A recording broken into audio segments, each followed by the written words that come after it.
दुनिया नहीं मेरा कृष्ण देख सके। भक्ति ऐसी करो जो परिवार नहीं मेरे गोविंद देख सके, और भक्ति ऐसी करो जिसमें हमारे परिवार के किसी सदस्य को परेशानी ना हो, कोई परेशानी ना हो, ऐसी भक्ति। अब भैया 4 बजे उठ करके तुम शंख बजाओगे तो नाती और पोते तो हल्ला मचाएंगे, वो भक्ति भी नहीं होनी चाहिए। हैं 4 साढ़े 4 बजे उठ करके आप बड़े से डीजे पर लगाओगे ओम जय जगदीश हरे, तो बच्चे तो हल्ला मचाएंगे। ऐसी भक्ति नहीं जिसमें लोगों को परेशानी हो। भक्ति ऐसी जो मेरे कन्हैया को देख सके, उससे प्रेम करो, उससे रिश्ता बनाओ। यहां लगभग सबके पास में लड्डू गोपाल जी हैं, सबके पास लड्डू गोपाल, तो उनसे आप अपना रिश्ता बनाओ, बेटे का, भाई का, मित्र का, अपने गुरु का, अपने यार का, कोई भी रिश्ता बनाओ। पर ध्यान देना, अनन्य ममता विष्णु ममता प्रेम संगतः। भक्ति जरूरी है, पर भक्ति के साथ साथ ज्ञान की भी आवश्यकता है, ज्ञान जरूरी है।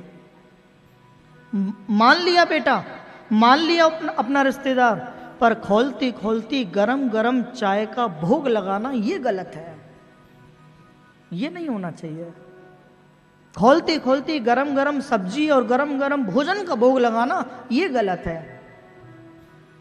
अगर गरम गरम दूध आपके बच्चों को दिया जाए, अगर हम भी अगर गरम गरम सब्जी खाएं तो मुंह जलेगा। तो इतनी ठंडी सब्जी हो जो मेरे गोविंद भोग लगा सके, जो मेरे कन्हैया उसे पा सके, ऐसी भक्ति। बोले महाराज मैंने अपने बेटा की शादी करी। एक भक्त ने हमसे कहा, बोले महाराज हमने बेटा की शादी करी, पूरे 2 करोड़ रुपए खर्च किए बेटा की शादी में, पूरे 2 करोड़। मैंने उनसे पूछा महाराज 2 करोड़ बेटा की शादी में तो खर्च कर दिए, पर मुझे भरोसा है मेरे लड्डू गोपाल ने पोशाक 200 रुपए की ही पहनी होगी, पोशाक 200 रुपए की ही होगी। वहां आपने कितना खर्च किया वो प्रेम नहीं है। घर में अगर कोई कार्यक्रम है, घर में अगर कोई फंक्शन है, तो सबसे पहले मेरे गोविंद की ओर ध्यान देना, यही भक्ति है, यही भक्ति है, उसकी तरफ ध्यान देना। बोलो राधे राधे, थोड़ा जोर से बोलो ना।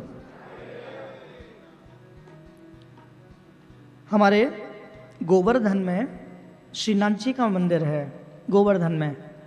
अभी तो श्रीनाथ जी हमारे नाथा द्वारा में उदयपुर में हैं, किन्हीं कारणवश उनको वृंदावन छोड़ना पड़ा। हमारे ये बात उस समय की है जब श्रीनाथ जी हमारे गोवर्धन में थे, ये उस समय की चर्चा है। तो श्रीनाथ जी की सेवा में एक पुजारी थे जिनका नाम था प्रेमाचार्य। क्या नाम था? प्रेमाचार्य। ध्यान से सुनना, बड़ी सुंदर कथा है। अब जब श्रीनाथ जी की जब प्रेमाचार्य सेवा करते, अपना भाव लेकर के बैठते। बोलो राधे राधे। मैं निवेदन करूंगा भैया थोड़ा सही से बैठ। हाँ। बोलो राधे राधे। श्रीनाथ जी की प्रतिदिन सेवा, और सेवा करते करते उनके मन में ऐसा भाव आ गया कि श्रीनाथ तो साक्षात मेरे मित्र हैं, मेरे सगे हैं श्रीनाथ जी। और जब आप डेली पूजा करने लगो ना, वो प्रेम बन जाता है। और ये उस समय मंदिर के जो मुख्य आचार्य थे वो थे श्री वल्लभाचार्य जी महाराज, पुष्टि मार्गी है वल्लभाचार्य जी। रात के 2 बज रहे हैं। अब कोई भक्त परिक्रमा देने आया, गोवर्धन की परिक्रमा दे रहा है, रात के 2 बजे मंदिर में पहुंच गया। बोले प्रेमाचार्य जी दर्शन करा दो ना। अब 9 बजे पट बंद हो गए, 8:30 बजे पट बंद, मंदिर बंद हो गया। तो प्रेमाचार्य से 2-4 बार अगर विनती करी जाए तो रात के 2 बजे पर्दा खोल के दर्शन करा देते। रात के 2 बजे पर्दा खोल देते प्रेमाचार्य, लो दर्शन कर लो श्रीनाथ जी के। इतना प्रेम भक्तों से, इतना प्रेम श्रीनाथ जी से। अब ये बात मेरे वल्लभाचार्य जी को पता लगी। वल्लभाचार्य जी ने प्रेमाचार्य को बुलाया, बोले सुनो ये कौन सा तरीका है? तुम श्रीनाथ जी के रात के 2 बजे पट खोलते हो, तुम्हें मंदिर की पूजा से निकाल देंगे हम। प्रेमाचार्य ने हाथ जोड़े, प्रभु आज के बाद में ऐसी गलती नहीं होगी, अब अभी मुझे पूजा में रहने दो। बोलो जय श्री कृष्ण।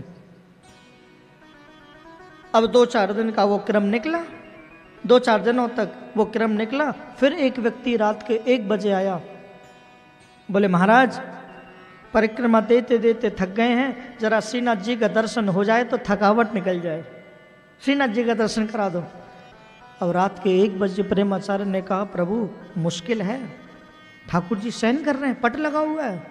बोले नहीं, मुझे तो दर्शन करना है और बहुत दूर से वैसे आया हूँ, परिक्रमा पूरी हो जाएगी मेरी दान घाटी पे, कौन दोबारा से श्रीनाथ जी के दर्शन करने आएगा और थकने की, प्रभु एक बार दर्शन करा दो ना, पट्टी तो खोलना है।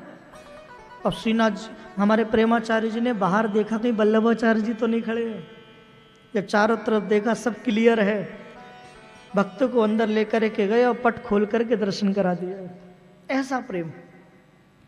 वल्लभाचार्य जी को ये खबर लग गई और बोले सुनो अब माफी नहीं मिलेगी, अब आपको यहाँ से निकाला जाता है, अब आप मेरे ठाकुर जी की पूजा नहीं करेंगे। वल्लभाचार्य जी से बहुत क्षमा याचना मांगी, बोले आज के बाद में ऐसी गलती नहीं होगी, मुझे ठाकुर की सेवा से दूर मत करो। बोले नहीं, तुम ठाकुर की सेवा से दूर हो जाओ। मंदिर से निकाल दिया। मन में अपने आंखों में आंसुओं को लेकर के प्रेमाचार्य पैदल पैदल चलते जा रहे हैं और आगरा पहुंचे हैं। सुबह करीब 7, 7:15 बजे का समय होगा। एक दुकान पर गरम गरम जलेबियां सिक रही थी। बोलो राधे राधे। गरम गरम जलेबी। और भैया जलेबी एक ऐसी वस्तु है, अगर गरम गरम सिकती दिख जाए तो रह नहीं सकते।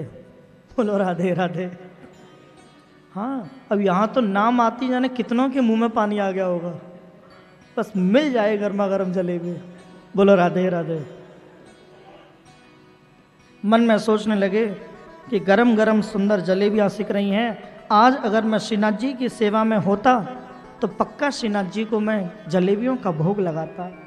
देखो भक्ति के मन में क्या भाव आया।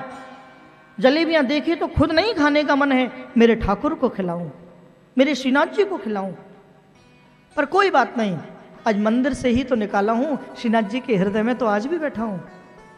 थोड़ी सी 250 ग्राम जलेबियाँ खरीदी, हाथ में जलेबी ली। हे मेरे श्रीनाथ, हे मेरे विट्ठल प्रभु, मैं यहीं से आपको जलेबियाँ भेज रहा हूँ और सच्चे मन से मैं जलेबियाँ भेज रहा हूँ, आप मेरी जलेबियों को यहीं से स्वीकार करो। अब वल्लभाचार्य जी जैसे ही आरती करने के लिए पहुँचे हैं, पर्दा खोला है, श्रीनाथ जी के दोनों हाथों में जलेबी हैं और श्रीनाथ जी के मुंह में जलेबी है। श्रीनाथ जी सामने खड़े हुए हैं। वल्लभाचार्य जी ने उस रूप का दर्शन किया है। बोले सुनो, ये जलेबी कहाँ से आई है? ये दोनों हाथों में जलेबी लेकर के खड़े हो, कहाँ से आई? हमारे श्रीनाथ जी महाराज कहते हैं, अरे प्रभु ये जलेबी आगरा से आई हैं, प्रेमाचार्य ने भेजी है, हमारे आगरा से भक्त ने भेजी है जलेबियां। तभी एक पुजारी को बुलाया, पत्र भेज करके प्रेमाचार्य को बुलाया और दोबारा से श्रीनाथ जी की सेवा कराई है। ये भक्त की सेवा। ऐसा नहीं है कि आप